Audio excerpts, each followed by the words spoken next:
Good day.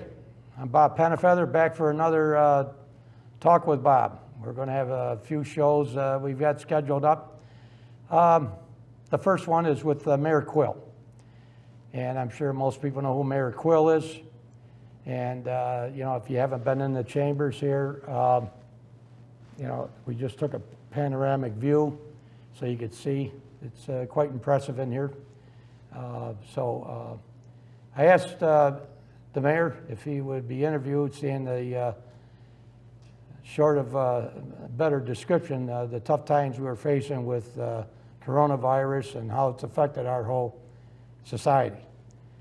So therefore, we're in the chambers. The mayor sits right up here for the meetings. And we're going to cover some topics that hopefully you'll pick up some information, good, bad, or indifferent. And we're wearing a mask now. We've been wearing them, moving around here. We're 6 feet apart. They're very strict on the guidelines, which is good, fine. But at this point, I'm going to take the mask off.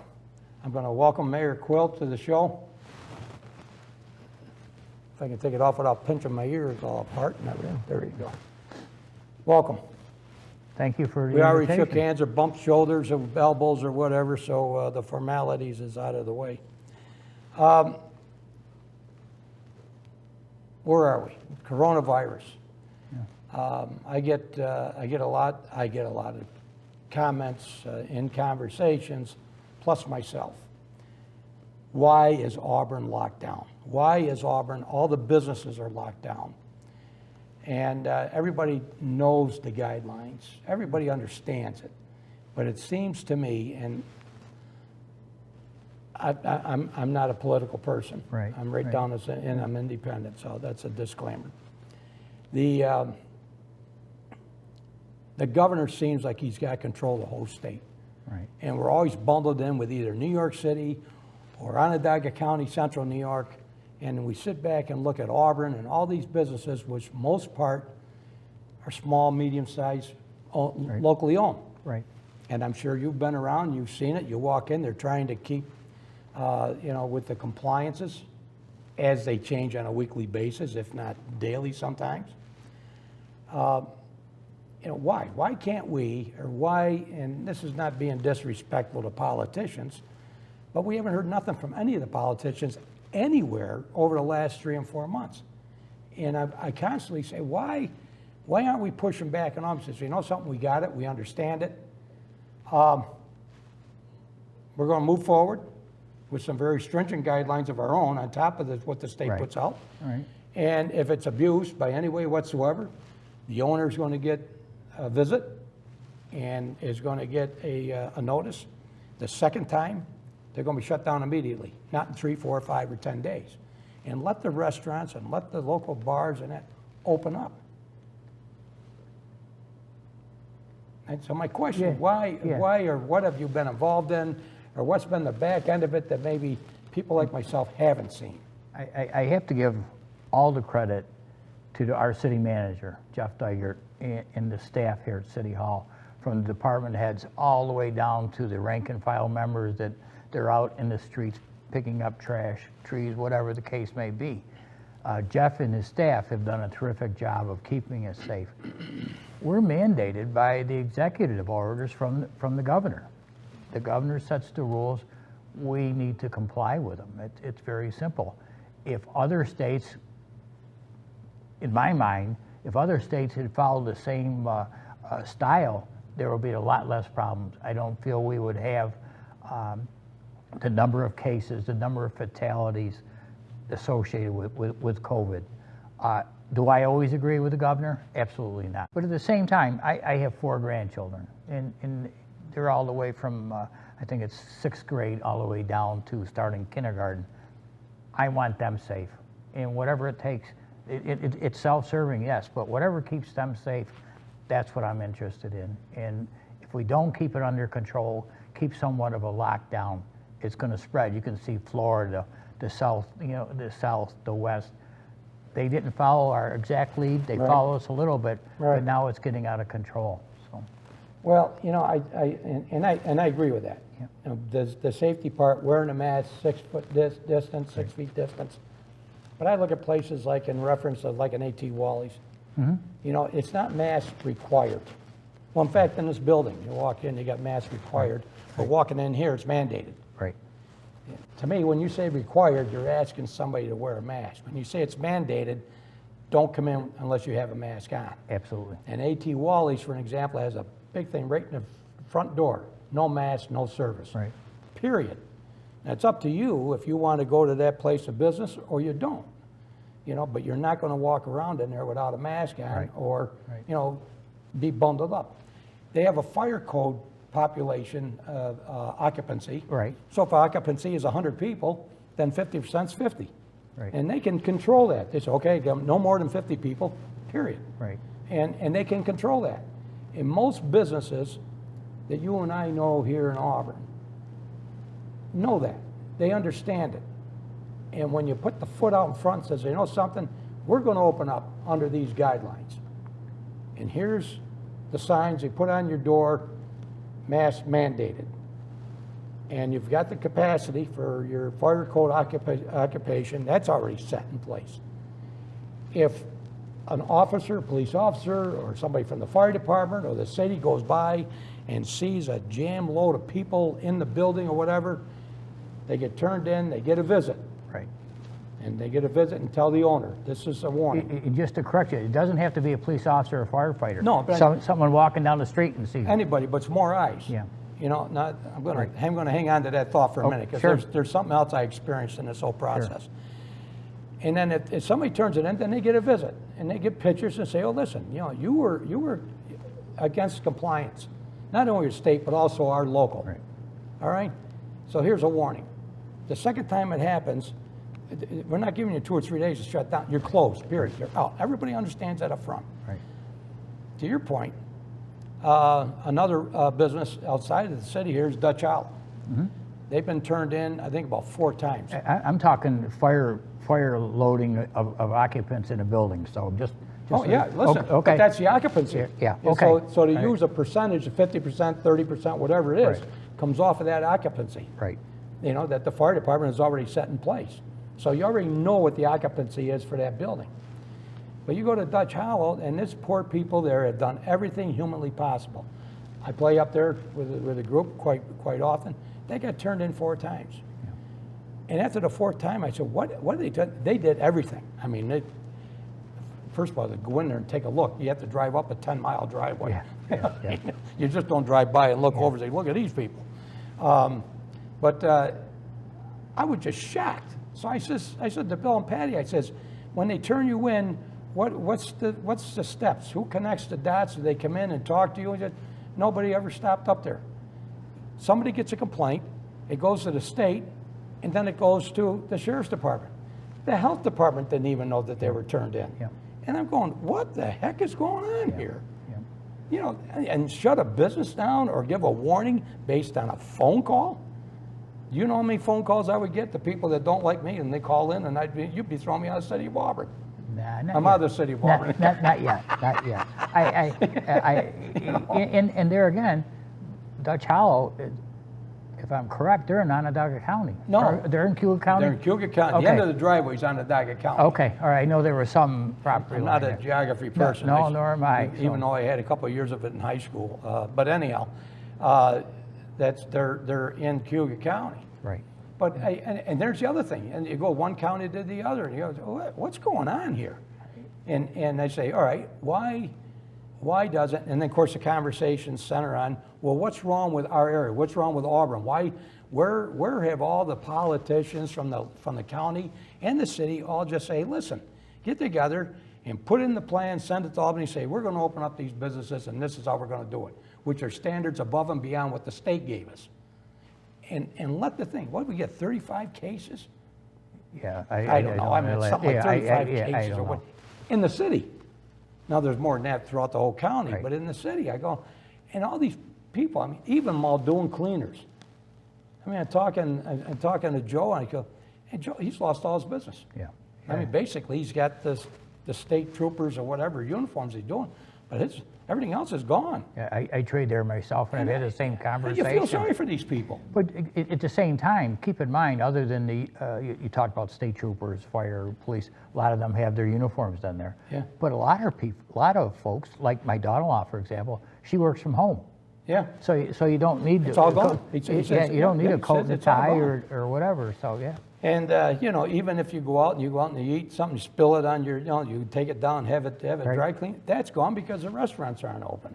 I mean, some of the But popular restaurants. They're open slowly at a reduced capacity. A couple of them so aren't going to open up at all. They're done. I You know, expect and that. that's a sad. I mean, that's a sad thing. But and it's not only because of coronavirus on a couple of them Yeah, that we yeah. know.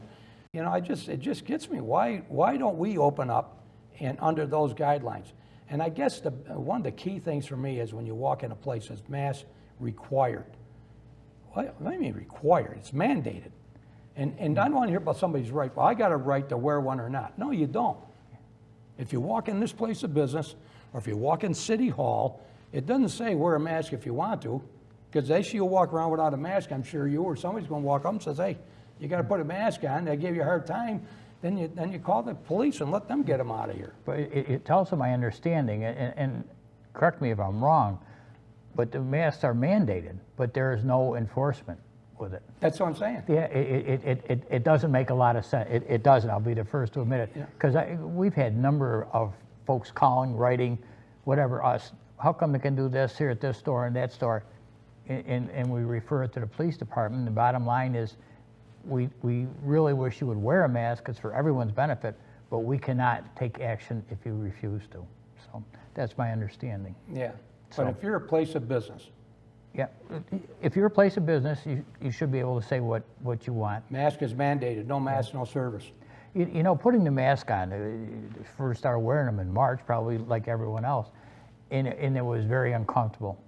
It's still uncomfortable, No question. but it's getting to be a way of life. Yeah. You know, put it on, and for years on the fire, when I was in the fire department, we had no fire lieutenant always used to say we wore a Scott Air Pack so we could breathe in the building. Right. Yeah.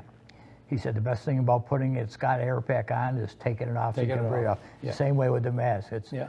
It's I look at it as a lifesaver, but it's great to take it off in the right circumstances. Do you know how many situation. thank you notes I get at the end of a week for me wearing a mask for hiding my face? I'm not touching that one. So, you know, Yeah, that's a hot topic, and you know, listen, it's not going to go away soon. It's no disrespect to you or your team. I don't take it that You way. know, and it's you know, I do feel sorry about the businesses that are they're closed down, and let everybody understands you're not going to be at full capacity for quite a while the way it looks. Yeah. And but this guy in Albany changing everything by the week. How do you run a business when you have to change everything by a week? How do you order inventory? Or you order inventory and they say, no, we're going to shut everybody down. Yeah. Now what do you do with all the inventory, the food and all that? Understood. I mean, you know, this is, I don't know where to go with it, but it's at a very high frustration level for many people, All of us. you know? All of us. And now we're headed for the school season. Yeah. And, you know, I drive for First Student, and nobody, as we're sitting here right now, the first week of August, nobody knows what the guidelines are for Auburn, New York. Yeah. I mean, just don't know. I understand they've been meeting and talking back and forth, but come on. You got teachers, you got parents, you know, how are they they need time to plan whatever's gonna happen. And this doesn't come down on your table, but you are mayor, so everything comes down to your table. I do want to bring up one point, if I may. We get letters, emails from folks saying, why isn't Auburn on TV? Why doesn't the mayor or council go on TV and explain things? Yeah. To be very honest, we're not Syracuse, we're not Rochester. We don't have a TV station other than yours. We don't have local news where the mayor or a council member could hold a press conference. So we talked about that early on. We do our best with our Facebook and our internet trying to get it out, but a lot of folks do not have access to it, don't want anything to do with it. So for a while, myself and Aileen McNabb-Coleman were going on the radio station trying to answer questions that come up, just trying to get the word out. But people want to compare us with Syracuse. You know, the mayor there or the county executives on TV, quite often they're doing a great job. we don't have that access. So it's not that we're hiding, it's not that we don't want the word out, we just don't have the mechanisms, the media, Okay, to get it and out. we're gonna fix that problem right now. Okay. With the producer standing there. We're gonna do ARMA. We'll do ARMA anytime we wanna do updates or talk about like this right here. Right. And then do it with the council in a different session. Right. You know, or, you know, with the health department, whatever it is. All right. We'll do that. Well, I'd like to invite, you know, we started talking initially, come in about this building. Yeah. This was a gift from the Osborne family. Yeah. In the 1930s. This entire building was given to the city of Auburn. And it's a beautiful building. This first floor is exceptional. But our council meetings are now open once again to the general public. We meet every Thursday night, 5 p.m. Yeah. But we have a public to be heard at the beginning of the meeting, and at the end of the meeting, we have the public to be heard again. So people can get out and voice what their concerns are, questions, or whatever. So we really encourage citizens to come. We live stream every council meeting. I know we're having more cameras installed or different cameras. It's Right. I've been out of the office and tried to watch a council meeting. It's a little tough, but we're trying to keep this open to the public. When you come in, you sign in, you're given a mask if you don't have one, and you're welcome to sit anywhere. This chair up here is mine, but yeah, you're welcome to sit in the rest of the room. So. Well, we can, you know, we can help out on that. And I guess we're working with I know we're working, you know, with your team on the camera, the quality, the sound, and everything, with ARMA and Chuck Mason. I always want to say Doug, because I'm always thinking of the father. You know, and we'll continue to move that forward. We appreciate it. But you know, topics like that, or any time that we come in, or you want to call a special, you know, little get-together committee or whatever, we'll come in and film it and ask questions, have discussions, because it's needed. And yet, like you say, one of our biggest things in ARMA, we say, this is your local TV station. Nobody's going to cover the area like we do, and that's our mission. We're not there yet totally, but that's our mission. We had a full crowd here the other night, last week. There's some renovations to a building possible on South Street. And we probably had 8 speakers, both pro and con in regards to it. But that's good to see a full house here at council. When I see a full house, I always look for the pitchforks and the torches. You know, I don't know what I've done this time. But I really want to encourage people to come to our meetings and to say what's on their mind. That's how we work best, and we know what you're thinking. So. I mean, it's so important, especially now, and especially with the schools going back to school, not going back, how that's all going to come about, and people are just walking around like in circles. Well, what's going on here? You know, so hopefully we'll get an answer to that before long. You were fire chief. I was. For how many years? 9 years. How many years in a fire department? I've got to take my shoes off and count. 27, 33 years. I think. Okay. 33. All right. So worked my way up through the ranks. That's quite an accomplishment. Yeah. And how long you been mayor? This is my 13th year. 13 years. Yeah. And then when does that come up again? 3 years. This is my first year of a 4-year term. 4 years. So you're going to be 16 years or better by the time, you know, or if you go on or whatever. But I'm going to become a interviewer for TV, local TV. are you? Yeah. You know what?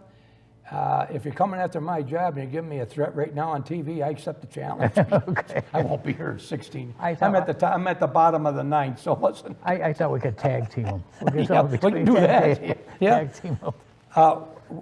What do you like about this job, being mayor?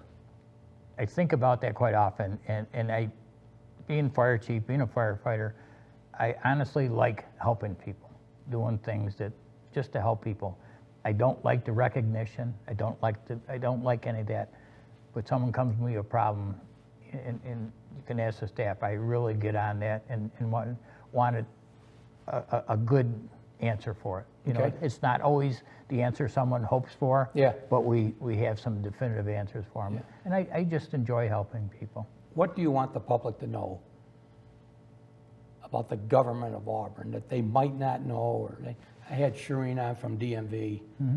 We did that. We did Sue Dwyer from the county, and I never tell anybody I'm doing interviews.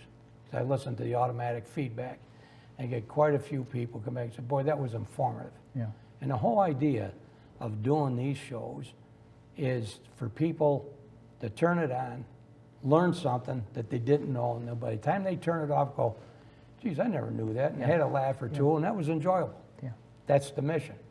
So in following that up, what is your input to the public about something they might not know about the government of Auburn? Myself and the 4 members of City Council, there's 5 of us, we really do our very best to answer every email, every letter, every phone call personally. Sometimes Rhonda's in our office and she's our assistant, and many times none of us are available, and Rhonda will talk to the folks, get their concerns, and one of us will call them back. I believe in as well as staff, to believe in the personal touch, talking with someone. I learned in the fire department, when it was a union atmosphere, and there were grievances where someone feels something's wrong. Sure. I want to treat our citizens the same way. It may not be the end of the world question or concern to myself, but it deserves just as much, if not more, attention to the individual calls. If they call, they care enough that there's something wrong and they want corrected. Yeah. And many times if you talk with the individual, you find out there's more to the situation, and it helps Like anything else. Yeah, it helps you resolve the problem. Yeah. But at the same time, the mayor or council cannot always answer every question. We refer it to staff, the city manager, who hands it out to the department head or whatever. We try our very, very best to resolve an issue. It isn't always to your liking, but we've done everything legally and logically to respond and to answer it. So I want the people to know that we're here because they want us here, and we're here to help them. We're not the bad people that take your property tax. So we do take them, but we supply services. But it's not always all political. No. Because you know as well as I do in this town, it's either Democrat or Republican, and that sets me off. Incidentally, I've called your office quite a few times, and Rhonda keeps hanging up on me. So I'm only kidding. Look at Rhonda sitting back there. I'll kill you. That number shows up and the lights start blinking, and we go to radio silence. We go to radio silence. He's calling again. Hang up. Actually, we have a board. We bet on what you're calling about. But no, I mean that's very good. What do you dislike about the job? I mean, you sit back and say, you know something I hate about this job? I enjoy it. I enjoy coming to work. It's like you with your job. Some days you really don't want to be there, and there's some days that I really don't want to be there. But I enjoy being here. I enjoy talking with the staff. I sit at my desk and I get up and wander just to get the old bones moving again. Yeah. But I enjoy running to Talking folks to that I people. know Yeah. or I don't know, and people are amazed when they come into City Hall. I don't know what they expect. A lot of them expect that it's all locked down and no one will talk to you and Right. everything. And I wanted to dispel That's that. not true at all. That's I'll tell you what, the staff here, and I know quite a few of them, and the staff here has always been, they really have been. They've been great, to talk to, and Right. And, Some very good people here. So I agree with that. What's the hardest part of your job? When you have a problem handed to you and there's really no answer to it, or no answer that the individual may want, it's very hard. And that happens a lot with code inspections, housing inspections, things of that nature. We have some residences within the city are not the best place in the world. Yeah. But there again, if there's no legislation saying what we can and can't do, we really can't make up a rule to make it go along. A lot of people call it, and it goes back to the fire department as well as here, that the person living next door to them, it's a disgrace. They have everything, but there's really nothing in the code saying that they can't have a sofa in their carport, or they can't. Really? It's never clearly defined. So. We both, as many people experience, beautiful neighborhoods Absolutely. that went downhill. Yep. Because some people don't care about their properties. Right. And then it devalues the neighborhood. Right. And that's tax dollars, that's revenues that's going with it. Right. If the arrows are going down, so's the dollars and cents. Right. And that's another topic. People say, I don't know why it's like this. I don't know why something can't be done about it. Or there's a list of back taxes. Sure, of people sure. and there. I mean, it wasn't few, it was quite a Quite a few, list. right, I say, right. well, why, well, what about the person that's paying their taxes? Yeah, You know, yeah. and they pay their taxes, they pay on time, and this one over here, you know, doesn't pay their taxes. Well, what's the ramifications? And you can't just knock on the door and say, give me your money. It's a whole process that takes quite a while. Absolutely, and we try our very best to keep the property in the owner's hands. We really try. Our treasurer, Bob Gauthier, tries his very best to work with people. In the coming months, this is going to be even more, it's going to be larger. People are not working. They don't have an income. So what do you do about your taxes? How do you pay your taxes? You know, you got a choice between eating your taxes. Something's got to win, and we understand that, but we try our very best. Same time, we do our best, try our best to keep taxes down within reason, so. The people that got rental properties, Mm-hmm. and they don't take care of them, and they don't pay their taxes, they go delinquent on taxes. Is it easier to go after those people because they own so many properties? Can you be in the city, say, you're not renting any more properties, this has got to stop? I don't believe we can stop them from owning any more properties. I don't think there's any legislation. Even though they got a bad track record? Yeah, yeah, so. Working with Albany, easy, difficult? We have some good connections in Albany. We don't always get everything we want, but we have some good connections through the governor, the governor's office, lieutenant governor. Our Assemblyman Gary Finch is terrific. Pam Helming has been terrific, as Mike Nazzolio was before that. Yeah, So Mike's we a great guy, and Gary is too, yeah. Yeah, we have some great relationships. I'm on the board of Governors, actually I'm the president of Board of Governors organization called NYMER, New York Municipal Insurance Reciprocal. Oh, okay. And what that is we sell in liability insurance to any city, county, town in the state of New York. But through that, developed relationships with New York State Association of Counties, different organizations. So if I have a problem, the Conference of Mayors, New York Conference of Mayors are fantastic. Yeah. New York Association of Counties. But if I have a question or staff does, we're very comfortable calling up, say, how did you handle this? What did you think of this? Or whatever. So it's an outreach. And myself and all council all serve on different boards and different organizations, working within the community, the county, within the state, so. See, people don't realize that. Yeah. They don't realize the back end activity that goes on, that you're just not walking around with pins all over your shirt saying, this is what I do and what I belong to. Well, you've been in business a long time. It's creating a network. Oh, no question. A good network. And, No question. And who you can contact and. And if who you have a can talk problem, you can call them, say, if you come across anything like this, and, Yeah, absolutely. and you're always thinking outside the box for other ideas to come up with a solution. Absolutely. Sue Dwyer does that. Now, she's on there with, she's on a couple of boards for the New York State. And she was very good when I talked to her. Yep. Same topic. And, you know, you sit there and get a broader view of what these people do, like yourself, that you don't realize in the back, over the year, what you do in the background. Yeah, absolutely. In the associations. You always see the frosting on the cake. You don't see the cake. Exactly. Sue worked here for a while. Yeah. At one point, Yeah. she was secretary Yeah. for the I did. mayor. I interviewed her and then Shireen at DMV. Okay. And there's a lot of good information came out of, again, addressing the need of this community that people just don't, include myself. There's information come out and I didn't know. Yeah. And, but it went very well. Yeah. So that's kind of leads me to say, all right, do more of these, get more information out that people just don't know. Yeah. They see it downtown, or they see a cut of ribbon, you know, and they say, well, all right, what's that? What's he doing now, or what's she doing now? Well, And at least they get an idea. And going back just a little bit, my wife and I tell people our phone number is still in the book. For the folks that still have a phone book, Yeah. our numbers, it's still listed. Yeah, we still got a landline too. Yeah, this time of year, we're very hesitant because we have the caller ID. Yeah. And somebody's calling me from Waco, Texas. I have no family there. Right. Or, I don't touch it. yeah, we don't either. But if you leave a message, we will get back to you. So I have to be accessible. That's important. I got to bring this up. Sure. Another hot topic: downtown parking, backing in. Now, in my lifetime, the only place I know that you back in is Auburn, New York. Okay. And I've had people give me some unpleasant gestures when I stop, put the blinker on, go to back up.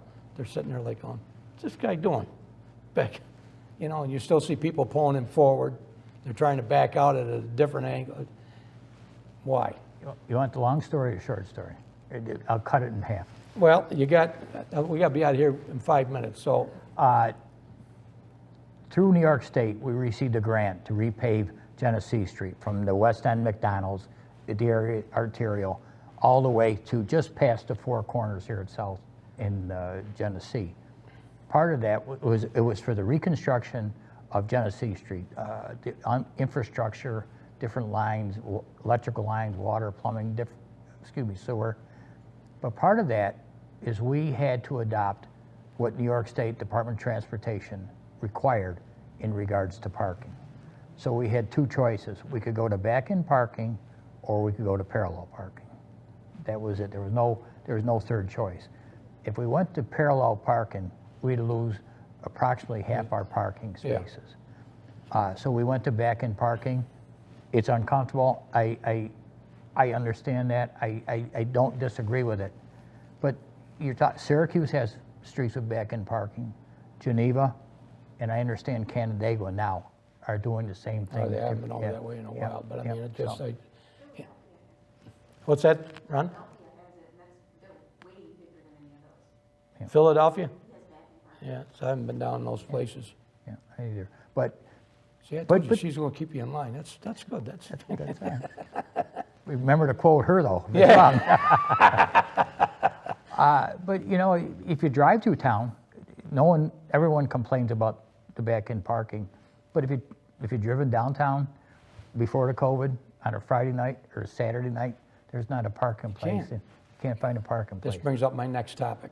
State Street, Yes, restaurants. yes, With this COVID, with the weather, summertime, right.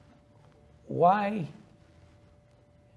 don't they just shut down that short part of State Street, one-way street, for Friday, Saturday, and Sunday, and let the restaurants and let the bars, let the establishments put their tables out there, music or whatever, under all the guidelines that we already discussed.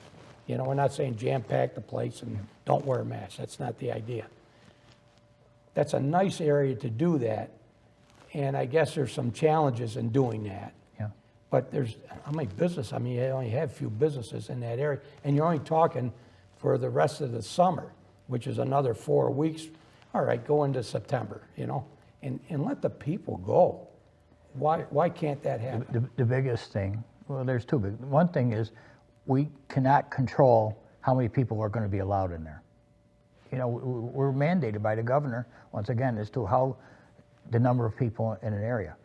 It's my understanding that earlier this year that our city manager and the business improvement district, and I don't know who else was involved in it, but they talked with everyone in that area about doing just that. And not everyone was happy about doing that. They felt that it deterred from their businesses. So we have to respect them. If, you know, one of the things on the downtown revitalization initiative Right. was convert the former Cal's building, the whole there, Right. into a park. This, in my mind, when we can start operating again as normal, as what was normal, that will be used more often to have different gatherings, different things. I know we've had St. Patrick's Day events there, and I'm all for St. Patrick's Day. Yeah. Don't misread that. Yeah. But No. it's social distancing. Yeah. We cannot maintain that. And You can't police it and what have you. No. You can have the police go down through there, but you don't. And it becomes expensive to have police officers there. Yeah. You know, the police officers, when you get home, turn and get your computer going and listen to the Auburn Police Department, Fire Department on radio. These men and women are running continuously. Yeah. From one call to the next. Yeah. And to saddle them with another Yeah. area to patrol, it's Yeah. just not it's practical, but it doesn't work. Yeah, no. Okay, well, I had to ask it because No. that's another topic, and, you know, not to throw you on the spot, but incidentally, a lot of these questions, matter of fact, all the questions, the mayor didn't know what I was going to ask. And, That's better off for, it's better off for me. Well, listen, Make me and, think. as you know, all I got is bullet points. I mean, I don't. Yeah. But, as far as the police department and the community, in this community, personally, I think, give the police back the street. We understand what happened. We understand, the police overall in the country. Okay, You all know, right, yeah, okay. all give right. the police back the street. Do some have to be retrained or whatever on the agenda now? Yeah, probably have to be updated or whatever. Thank God we haven't had a lot of the problems the bigger cities have had. And the other part is give the teacher back the classroom. I mean, that's my thing. And discipline, and start with that. I mean, that's. We were talking earlier about when we were kids. I went to St. Mary's School for 8 years. Yeah. The last thing I was going to do was go home and tell my mom or dad that I got in trouble with a teacher. No. I die 1,000 deaths, and I did every once in a while. But I die 1,000 deaths before I had to admit that. Yeah. So I mean, I remember the nun controlled a class of 35 students. Yeah. One little nun would control it. Yep. And there's a picture floating around somewhere of a nun just standing in the hallway with a ruler. Yeah. That's all. That's all. Just standing there, Oh, yeah. and everybody got the message. Absolutely. Absolutely. Very, very clean and clear. But, I appreciate your time. I hope we can do this again as an update as down the road a little bit. Anytime you want. And I appreciate that. And same here. If there's a topic or something you want to address, hey, call us back in. As we say, we're working close with your team on the setup and cameras and everything here, moving forward. And I really appreciate you taking the time and talking to us, on the blind side of it, because you don't have sheets that I'm going to ask you questions, right? And that's, Like I said, that's better for me to hit me blind and Yeah. make me think. It's like going to a town hall meeting. I enjoy them because I never know what topic is going to come up. Yeah. And that gets me thinking. Yeah. So I appreciate it. Yeah, but I that's, enjoy it. I hope you enjoyed it, and did. we'd love to come back and do an update later on as time goes on and topics pop up and solutions or whatever. And we'd be more glad to do that. Thank you. Thank you. We appreciate the viewers. Stay tuned. We have more shows coming up over the next few weeks. And we appreciate the mayor taking his time, as I said multiple times, my producer, and most of all, Rhonda in the back. That's the assistant of the mayor. He's the mayor, but she is really the mayor. She runs everything. So anyhow, thank you very much. And until next time, be safe.